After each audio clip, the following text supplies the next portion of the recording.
going to show you how to be inserting your tip correctly. Grab your tip. We're going to make sure that we have the white line that's on the base of the tip here. We want to be coming down with this arrow and turning it so that we're matching up the white line with the red line that's on the tip. When we're doing so, making sure that we're putting some form of pressure on the top of the tip, because this is going to help to make sure that everything locks into place so that your needles are firing correctly.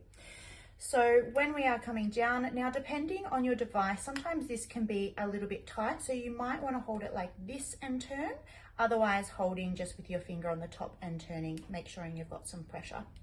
You're going to take the cap off. You're going to look and make sure that there's no needles poking out. If there's some needles poking out, that means something hasn't locked into place properly, and you're going to put the cap back on.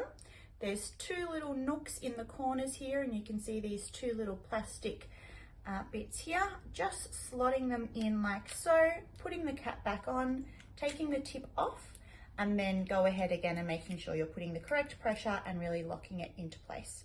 So another thing that can happen is when you fire the foot pedal, the needles can shoot up like so. So what we want to do in that instance is we need to remove the tip, being very careful because we don't want to stab ourselves with those needles. And then we're just going to go ahead and put the cap back on. Like we mentioned, the two little prongs going into the two little holes in the side here.